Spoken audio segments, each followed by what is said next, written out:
While fetching water, a woman pulled a black dragon from the well. The next second, the dragon started talking. Ma'am, please let me go. I'm the 7th princess of the Jing River Dragon King. I snuck out to play and got trapped in your well. Qian Sanyang's eyes went wide. A dragon was a heavenly creature. If she sold this thing in town, it had to be worth several big ingots of silver. She'd be set for life. Thinking of that, she turned and rushed inside. She dug out a thick iron chain.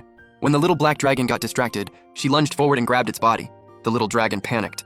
It twisted to break free while begging her. Ma'am, I'll give you a water pearl. Keep it in your mouth and you can walk through rivers like flat ground. Please, just let me go. With that, the dragon spat out a large black pearl. Qian Sanyang snatched it and stuffed it into her clothes. The dragon spun anxiously in the water jar. I gave you the pearl.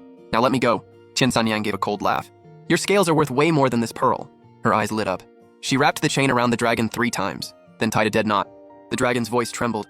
Dragon law says if you accept a gift, you let us go. You're breaking the rules. Qian Sanyang scoffed. Rules? I've been poor for 50 years.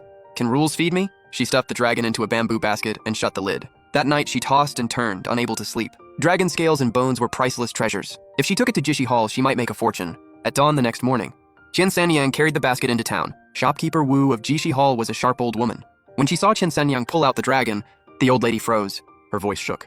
Is this a real dragon? As real as it gets. Qian Sanyang pressed the dragon onto the counter.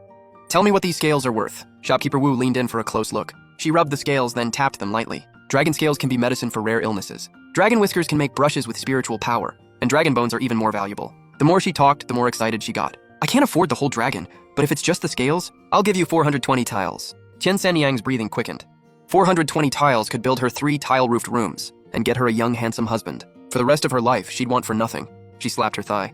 She decided to take the scales now. The dragon thrashed wildly. No, my scales protect my body. Pulling them off is like skinning me. I'll die! Qian Sanyang didn't care. She borrowed a sharp little knife from shopkeeper Wu. The first scale was the hardest. She dug under the edge and yanked hard. The dragon let out a piercing scream. Its body convulsed violently. A pitch-black scale was ripped off raw. Soft pink flesh showed underneath. Blood seeped from the wound. Qian Sanyang didn't stop. 1 scale, 2 scales, 3. The dragon's scream slowly weakened. In the end, only faint whimpers were left. A thick layer of black scales filled the basket, and the dragon was a bloody mess. Shopkeeper Wu watched in horror.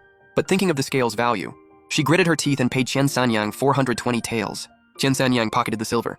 Then she carried the dying dragon out of the shop. Shopkeeper Wu ran after her and asked, What are you going to do with the dragon? It's useless now. I'll just toss it. Qian Sanyang said without looking back. She found a filthy ditch outside town. Then she threw the dragon in like trash. The dragon splashed twice in the dirty water, then stopped moving. Qian Sanyang returned to the village with the silver. She walked like she owned the road. That night, she went to a matchmaker in the next village. She said she wanted a husband. When the matchmaker saw the shining silver, her eyes nearly popped out.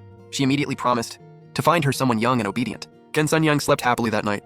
Early the next morning, she was woken up. Outside, people were shouting, The well's dry! The well's dry! Qian Sanyang got up and ran to the village well. A crowd had gathered around it.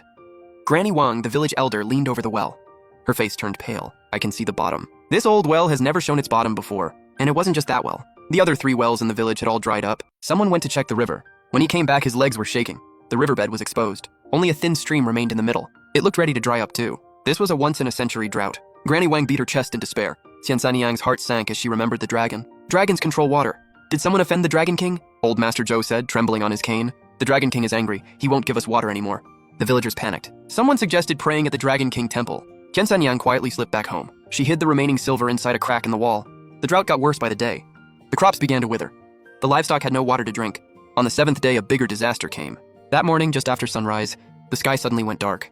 The villagers looked up and nearly lost their souls from fear. A black cloud of locusts flew in from the horizon. They blocked out the sun. Locusts, it's a locust plague, someone screamed.